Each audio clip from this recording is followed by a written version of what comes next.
Hello আমার দুষ্টু প্রিয় মিষ্টি বন্ধুরা, তোমরা সকলে কেমন আছো? বন্ধুরা, আজ তোমাদের মাঝে নতুন একটি লাগালাগির গল্প নিয়ে চলে আসলাম।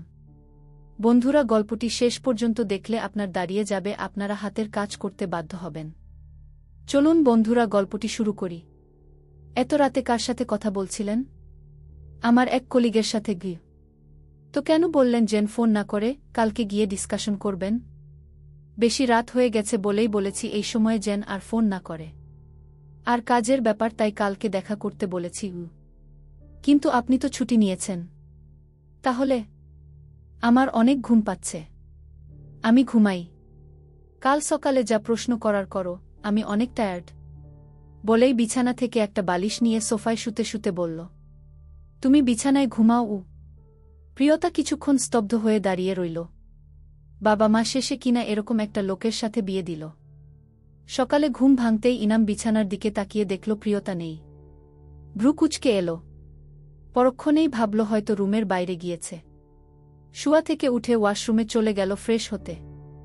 ফ্রেশ হয়ে ঘর থেকে বেরিয়ে নিচে নামতেই দেখল মা টেবিলে খাবার রাখছেন। ইনামকে দেখে বললেন, তুই একা কেন? বুমা কোথায়? ও তো ঘরে নেই। কেন এখানে আসেনি? আমি তো ভাবলাম ও মনে হয় তোমার সাথে কথা বলার জন্য এসেছে গি।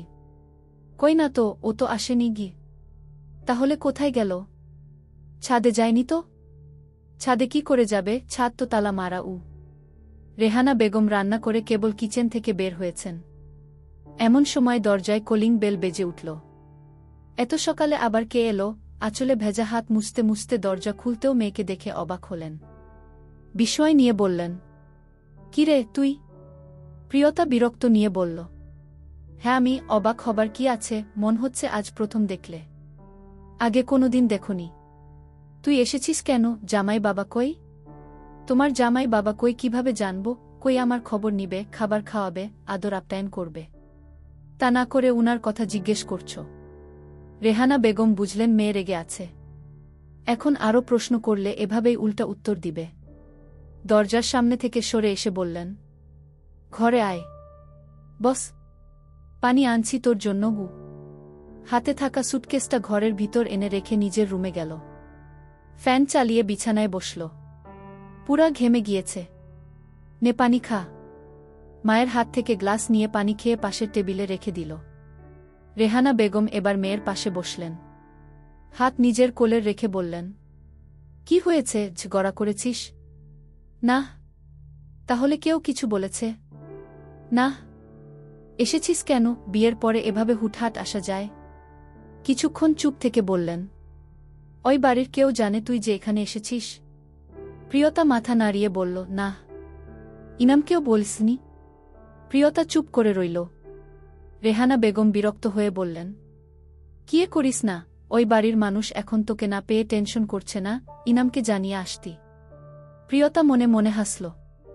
যে ওকে পাত্তাই দেয় না, যার সাথে রাগ করে চলে এসেছে তাকেই বলে আসবে, বিষয়টা হাস্যকর না?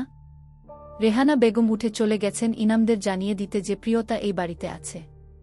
মা চলে যেতেই প্রিয়তা সোজা হয়ে বিছানায় শুয়ে পড়ল। সারারাত ঘুম হয়নি। ঘুম আসছে অনেক। চোখ দুটো বন্ধ করতেই ঘুমে তলিয়ে গেল। প্রায় 2 দিন পেরিয়ে গেছে। প্রিয়তা এখনও নিজের মায়ের বাড়িতে। ভেবেছিল ইনাম ওকে নিতে আসবে, কিন্তু ইনাম নিতে আসাটা দূরের কথা, ফোনটাও করেনি। রেহানা বেগম এসে বললেন, কি রে, ইনাম আসে না কেন? ও কি আসবে না? আমি কি করে জানব? মেয়ের এমন তেরা কথা শুনে হতাশ হয়ে রুম থেকে বেরিয়ে গেলেন। কিছুক্ষণ বাদেই রেহানা বেগম এসে বললেন, ইনাম কাউকে কোনো কিছু না জানিয়ে ঢাকায় চলে গেছে। তুই আসার পরের দিনই। প্রিয়তা অবাক হয়ে বলল, ঢাকায় চলে গেছে? হুম। বিকালে তোর কাকা শ্বশুর আসবে নিতে। রেডি থাকিস। আমিও ঢাকাতে যাব। রেহানা বেগম অবাক হয়ে বললেন, কি? কেন? কেন আবার? ঢাকাতে আমার যে চাকরিটা কনফার্ম হয়েছিল সেখানে জয়েন করব। কিন্তু তুই তো বলেছিলি চাকরিটা করবি না। তখন বলেছিলাম করব না, এখন বলছি করব। যা ভালো বুঝিস তাই কর। প্রিয়তা ওয়াশরুম থেকে বের হয়ে তোয়ালে দিয়ে চুল মুছতে মুছতেই ইনাম এসে বলল, খাবার রেডি করা আছে, খেয়ে নাও। খাবারের কথা শুনতেই প্রিয়তার পেটে খিদায় মোচড় দিয়ে উঠল। তোয়ালে রেখেই ইনামের পিছু পিছু ডাইনিং টেবিলে আসতেই ইনাম বলল, চেয়ারে বসো। প্রিয়তা চেয়ারের বসতেই ইনাম প্লেট এগিয়ে দিল প্রিয়তার দিকে। প্রিয়তা প্লেটের দিকে তাকিয়ে বলল, ডিম ভাজি। ঘরে আর কিছু ছিল না, আমি বাইরে থেকে খেয়ে এসেছি। খেয়ে নাও। আর শুনো, সামনের বাম পাশের রুমটা আমার, আর ডান পাশের রুমটা তোমার, ঠিক আছে? প্রিয়তা মাথা নাড়িয়ে এক লোকমা মুখে দিতেই ইনাম বলল, তাহলে আমি যাচ্ছি। খাওয়া শেষ হলে তোমার রুমে গিয়ে ঘুমিয়ে পড়ো।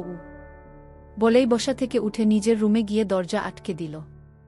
ইনামের যাওয়ার দিকে তাকিয়েছিল প্রিয়তা।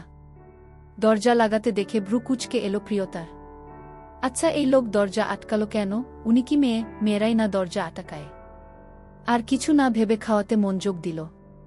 পরের দিন চোখে মুখে রোদ পড়তেই চোখ মুখ কুঁচকে এলো প্রিয়তার। শুয়া থেকে উঠে আড়মোড়া ভেঙ্গে বিছানা থেকে উঠে ওয়াশরুমের দিকে গেল ফ্রেশ হতে। ফ্রেশ হয়ে রুম থেকে ড্রয়িং রুমে পা রাখতেই ইনাম ব্রেকফাস্ট টেবিলে রাখল। আপনাকে রান্না করতে হবে না, এখন থেকে আমি রান্না করব। ইনাম ইশারায় বসতে বলল।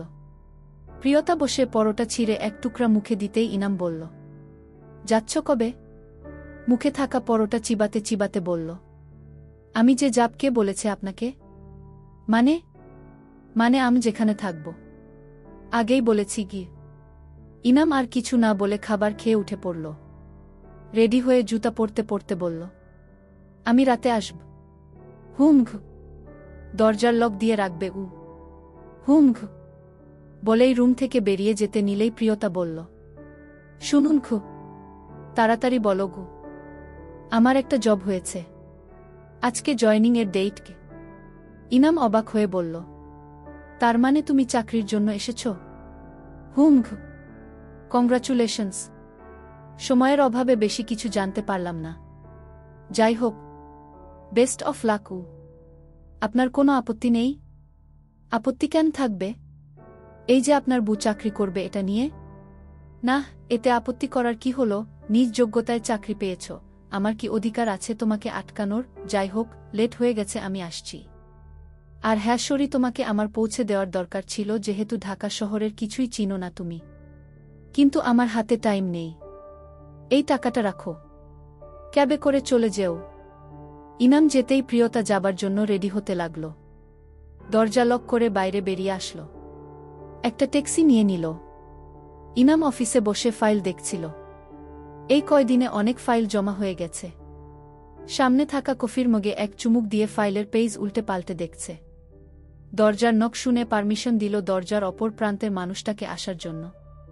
ম্যানেজার সাহেব এসে বললেন, স্যার, আমাদের অফিসে একজন নতুন স্টাফ এসেছে। হ্যাঁ তো, উনাকে উনার কাজ বুঝিয়ে দিন। উনি একটা বিষয় বুঝতে পারছেন না, বারবার একই ভুল করে যাচ্ছেন। আপনি যদি একটু আচ্ছা ডাকুন উনাকে। উনি আমার সাথেই আছে। তাহলে আসতে বলুন ভেতরে। ম্যানেজার সাহেব বাইরে গিয়ে নিয়ে আসল নতুন স্টাফকে। এই যে স্যার। ফাইলের দিকে চোখ রেখেই বলল, বসুন। ম্যানেজারকে উদ্দেশ্য করে বলল, আপনি যেতে পারেন এখন। তো বলুন, কোনো বিষয়টা বুঝতে পারছেন না? বলেই সামনে তাকাতেই